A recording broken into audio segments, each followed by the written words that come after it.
Pastor Troy. Hey, Pastor Luke. Here we are, lesson 4, talking about Genesis 6 through 9, the flood to the Tower of Babel. And so we're going to hit some highlights of these chapters, but we've got a lot going on. If we recap from where we left off last week with Genesis 3, where Adam and Eve rebel against God, they sin. So God's good creation, it's got a problem. There's a problem, a big problem. Sin, death has entered the picture. Starts with an S, ends with an N, and has an I. Yes. It's all about me in the middle. So you got the issue of sin.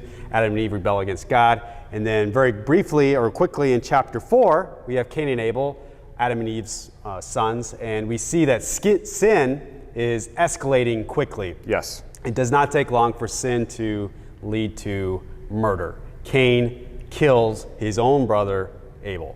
Corruption, wickedness. Yes. Cut offness. Yes. So sin gives birth to more sin, and so it's growing like a disease, an infection. It's spreading, and it's a big problem. God's beautiful creation is now tainted with the sickness of sin. So Adam and Eve were probably really excited, like, hey, here's Cain, and there's Abel. One of these are going to be the Messiah. Yes. We've been waiting. Because in Genesis 3, verse 15, God gives the promise that the offspring of Eve is going to crush Satan. He's going to defeat Satan. And so Adam and Eve they have their children, Cain and Abel. Maybe one of these is the Messiah. One of these will crush. Say, well, until they're not. Cain obviously isn't because he kills his brother, and Abel can't be because he's dead. He's dead. So yeah. So we got a problem. So then they have a third one, their son Seth. And so Seth, has children. He lives. And so if you look at Genesis chapter 5, there is a genealogy. We're just going to breeze through that. So in chapter 5, we have the list of some of the generations between Adam and we get to Noah. And Seth, Adam's son, is one of those. And so God will fulfill his promises. He will keep his promises through the line of Seth. And we'll see that as it unfolds. So we get to Genesis chapter 6, where we meet Noah. Hey, quick, I can't stand this, though. Genesis 5, verse 5, in your Bibles, and 5, verse 6, notice how old Adam was before he died. 930. 930. Wow. Old dad. And then Seth was 105 years old when he became a dad to Enosh. Yeah. So anyway, just little points of trivia. Let's keep going. They lived a long time. Yeah. So can't explain it, but they did. So we get to chapter 6. So again, sin is continuing to grow. Sin is a big problem. We got sin everywhere. And so if we take a look at verse 5 of chapter 6, the Lord saw that the wickedness of man was great in the earth, and that every intention of the thoughts of his heart was only evil continually. And the Lord regretted that he had made man on the earth, and it grieved him to his heart. So the Lord said, I will blot out man whom I have created from the face of the land, man and animals and creeping things and birds of the heaven, for I am sorry that I have made them. But Noah found favor in the eyes of the Lord. So sin everywhere.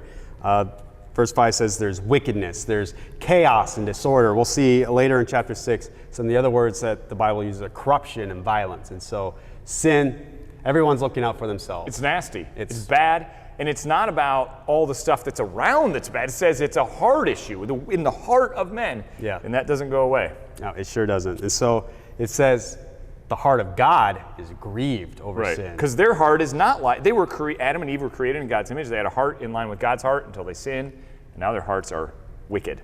So God is going to do something about this sin. God is going to punish it. He's going to punish it. He's going to blot it out. Blot it out. And so God, he does limit sin. Yeah. He does limit it. And so he's going to punish it, sin in this case, by sending a flood to destroy the world. But he's not going to destroy everyone. He preserves, he saves Noah and his family. As verse 8 says, Noah found favor in the eyes of the Lord. Yeah. Noah believed in God, trusted in God, and God continued to preserve his people. He's going to preserve his promises through Noah. Noah had, Genesis 6, verse 10. 3 sons. 3 sons. Shem, Ham, and Japheth. And his son Shem is through the descendants that eventually Jesus will come, but we'll get to that later. God faithful to his promise. But so there were 8 people ultimately that go in there. We'll get to that. Yep. So in verse 11 of chapter 6, now the earth was corrupt in God's sight, and the earth was filled with violence. And God saw the earth, and behold, it was corrupt, for all flesh had corrupted their way on the earth. And God said to Noah, I have determined to make an end of all flesh, for the earth is filled with violence through them. Behold, I will destroy them with the earth. Make yourself an ark of gopher wood. And we'll pause there.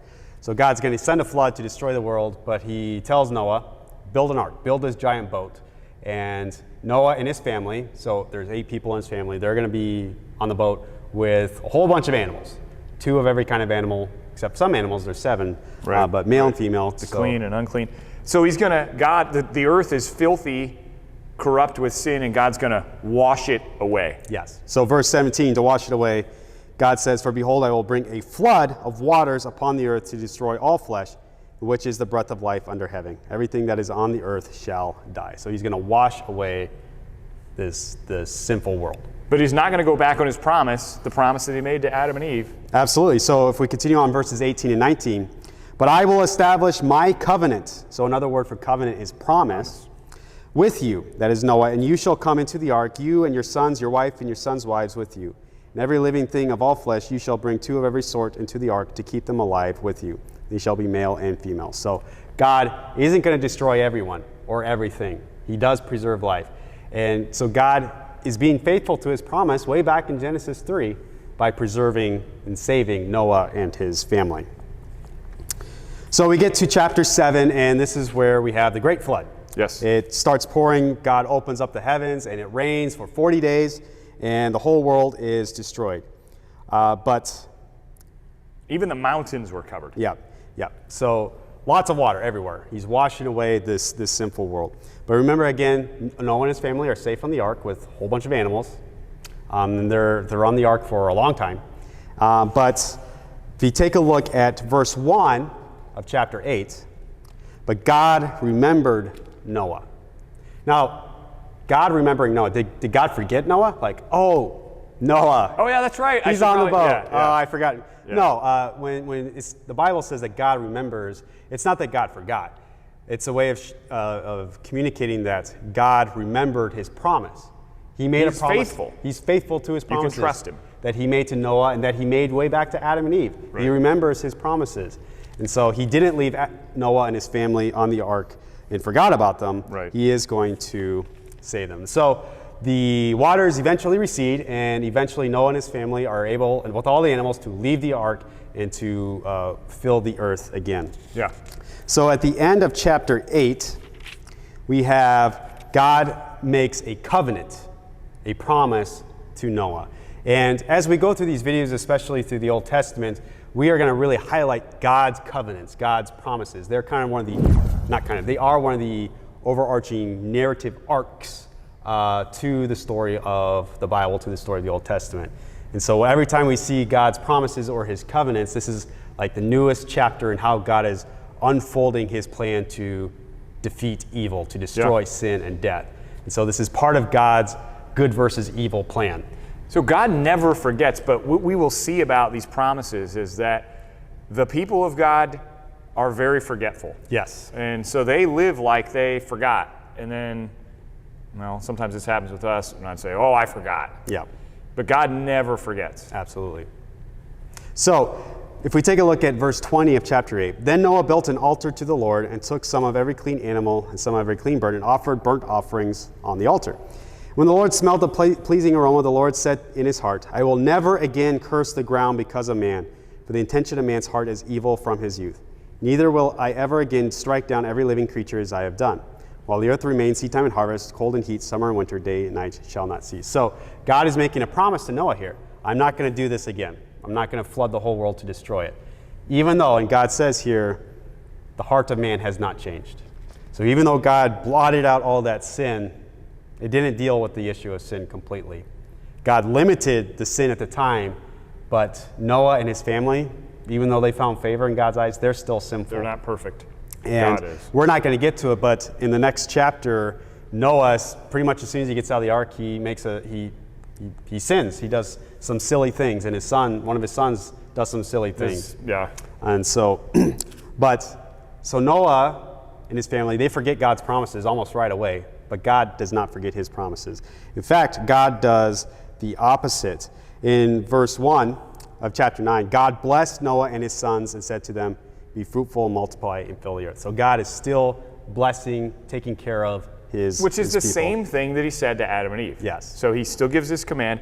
The other thing about God's promise, just that God also gave a physical sign in the atmosphere. Yes, so in verses 9 and following, so God reiterates his covenant, his promise to Noah, and the physical sign that you talked about, Pastor Troy, is the rainbow. Yeah. And so God uses this physical thing as a symbol or a sign of his promise. Like every time you see a rainbow, remember God's promise. He's not going to destroy the earth with a giant flood again.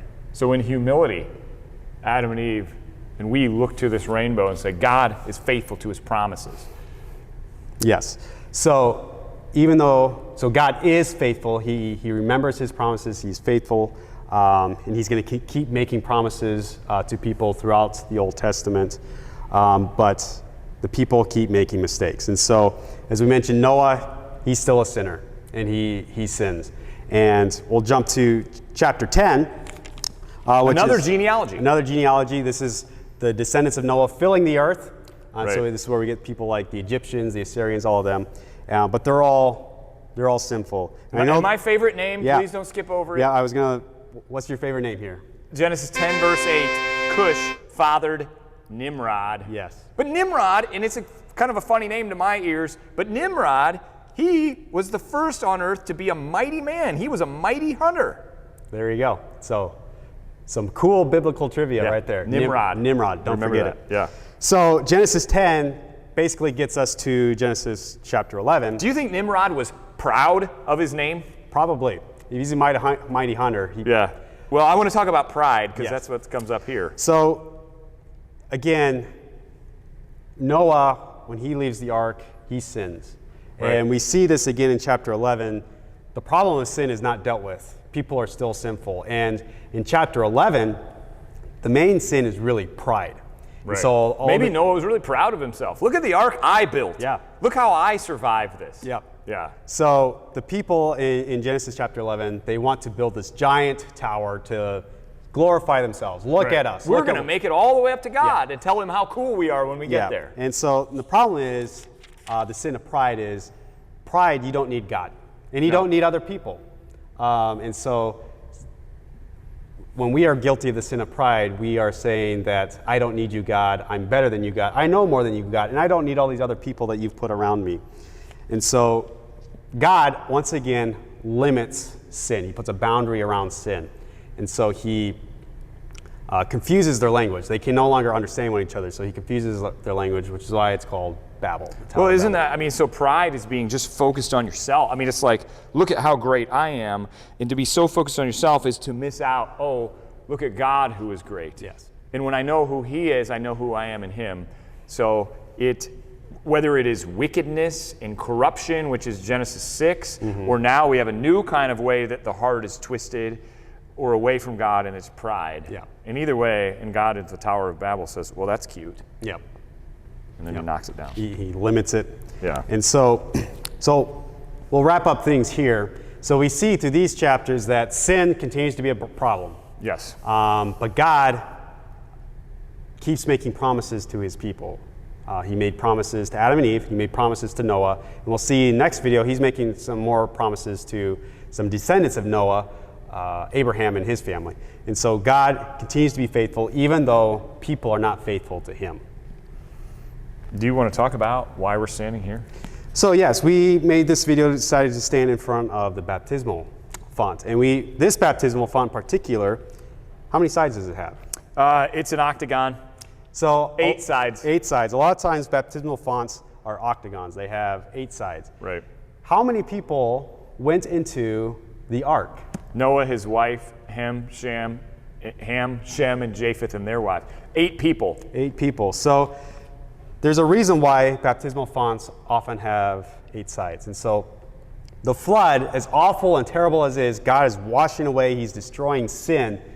It does point to the sacrament of baptism. God preserved his promise. Yes. In believing Noah and his family, as Luther's flood prayer is translated, 8 souls in all. Yes. And so in our baptism, God washed away, he put to death our sin.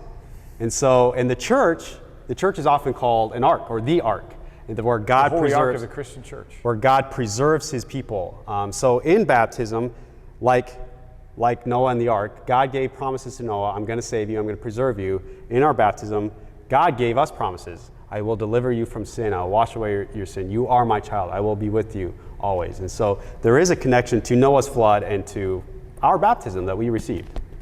Well, and so the world is created in 6 days. God rested on the seventh day. The other number 8 is because the 8th day is the first day of the new creation, Yes. which is life eternal. And it's all about Jesus. Absolutely. And these promises that God gave to Adam and Eve, to Noah, and we'll see next video to Abraham, they're all pointing to Jesus. They're all getting to Jesus. Amen. All right, well, we'll wrap up here and we'll see you next time. Okay.